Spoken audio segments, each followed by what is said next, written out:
Hey guys, guess which car is coming back to life? How do you know? The title? I spoiled the surprise. Yeah, you guessed right. The 74 TR6 is coming back to life. It's not the original idea that we had with Jake when we bought this car 2 years ago. Yeah, I think in the recent update I said 1 year ago, but actually we bought it 2 years ago. So if you haven't watched the previous videos, it would be a good idea to watch them. There are just a few, 4 or 5 videos, I don't know. So you know where we stand here with this project, but I'm gonna tell you the story quickly. So like I said, we bought it with Jake, and the frame was really rusted. We managed to fold it in two before we throw it away. So we bought another frame used with some minor issues that we have to fix still. The usual problems on the frames, the trailing arm supports and the tree or the t-shirt, whatever you want to call it. The body of course requires a lot of metal work too. It needs floors, it needs seals. We bought these as well, we have the metal parts that we need. So now the new idea is probably to do all the metal work required on the car and sell it to somebody who can restore the rest, because apparently there are people out there who want projects but they cannot weld. So that's the last idea that we have with Jake now, because obviously we won't have enough time for this car. So all the parts out there, everything that we have for this car can go in one package. That's the idea for now, if we don't actually decide to finish when the time comes. We will see. But the good thing is that this is going to be a shop project, which means I'm going to be working on it during the work hours, during the day, when everybody else is working. This of course means that probably it's going to be noisy around, so I might keep the talking to minimum, but I'm going to be doing voiceover, I guess, when I edit the videos. And after hours and in weekend, I'm still going to be doing my GT6 over there, which is not going to be put on hold again one more time. So 2 projects at the same time. We'll see how it is gonna go. More videos for you coming. It's gonna be harder for me because I have to work here, I have to work there, and at home I have to edit all the time. But I'm excited because this car is sitting here for a long time, and I'm really happy that she's gonna be back in business again. So let's start.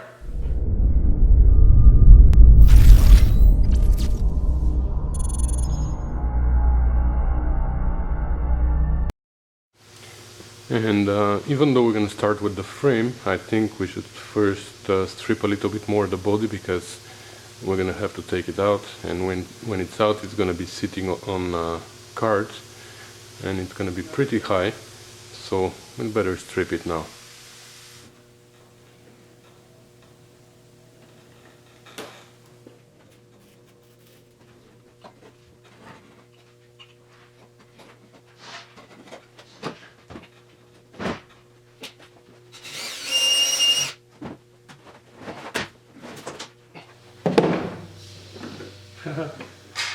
This is wrong. The tube for the windshield wipers fluid shouldn't go there.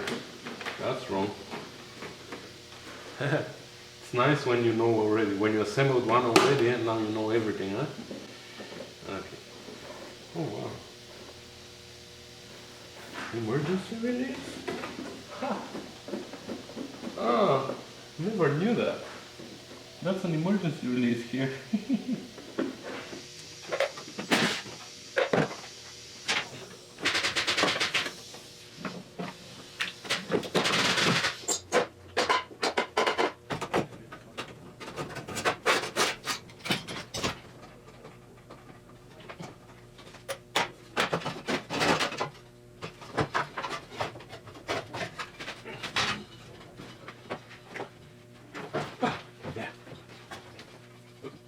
E.T. phone home.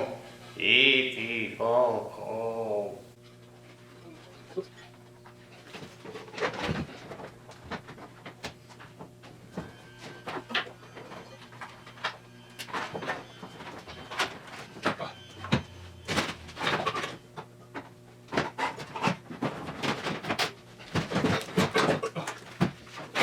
Alright, we're gonna take the windshield frame out, but many people just do it very aggressively, and they bend the deck here, they bend the frame here because they use pry bars, and I'm gonna show you my way of doing it.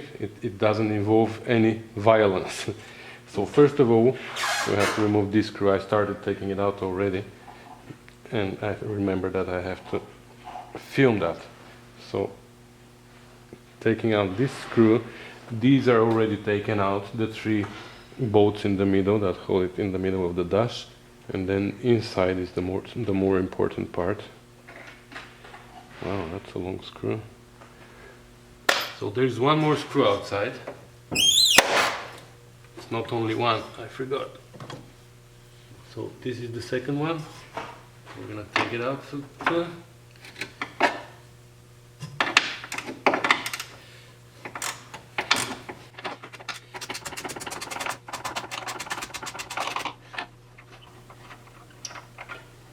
Okay, so the 2 screws from the outside are out. There's another one here, which is from the inside. These are all 7/16.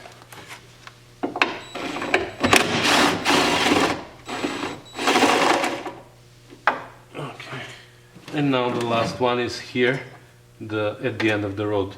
I spray some WD-40 or some PB Blaster already.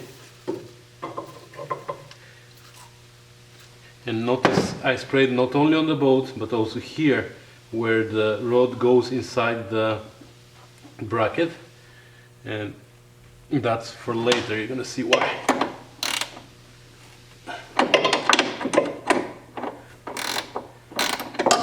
Okay.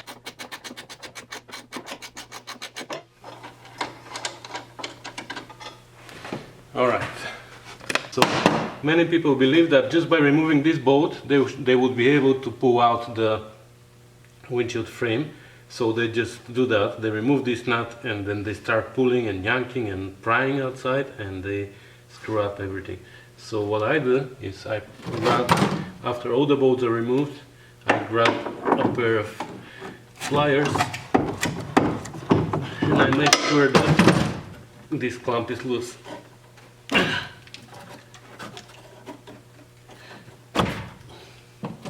You see?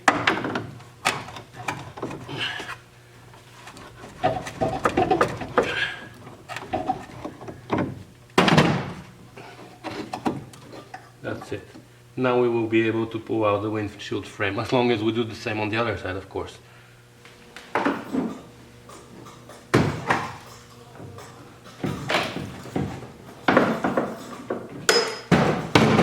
Alright, so now in theory we should be able to pull the frame out.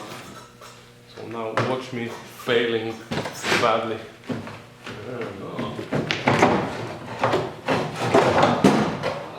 So you see? No violence. Make love, not war.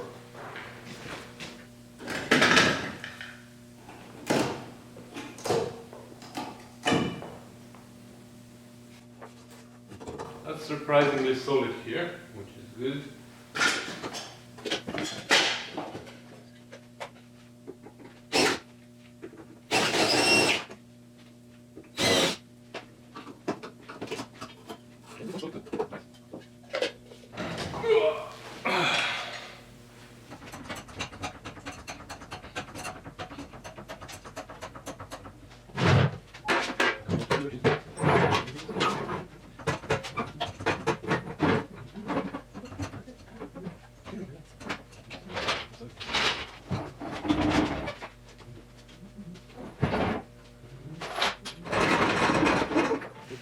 Now we have access to the back.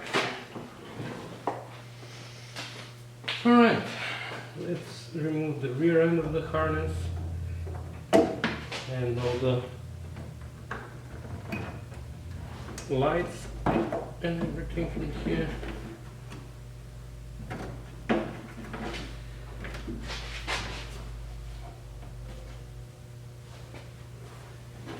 Have to take out the license plate lights.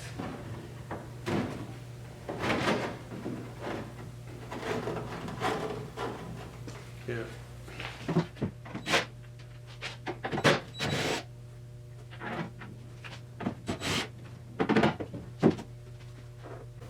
And these are expensive, so we better keep them safe.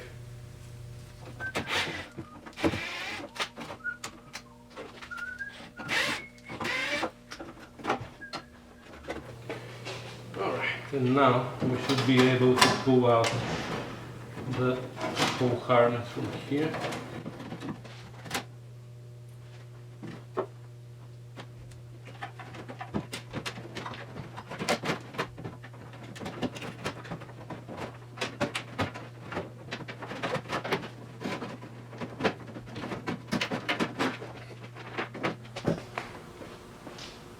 Oh, so there is a branch coming this way for the light in the trunk and for the sending unit for the fuel level. So this we need to disconnect and pull out.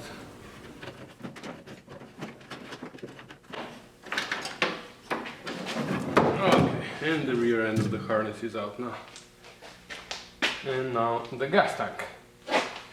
First we have to get rid of the neck. And of course the other screw is on the other side.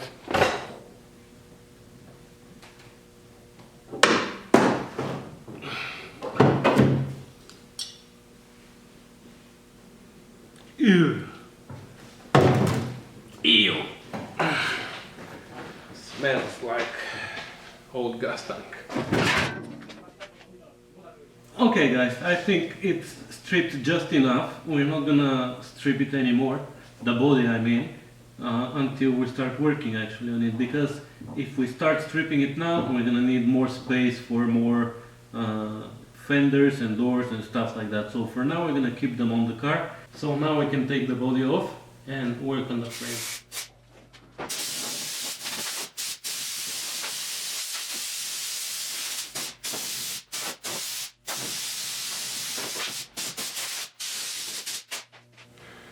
Alright, so she's back to where she was, but a little bit more naked than before.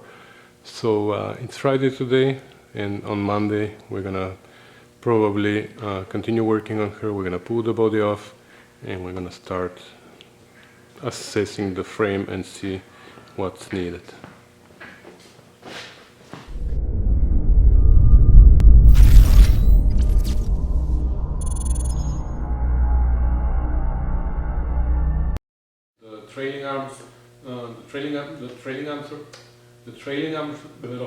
The trailing arm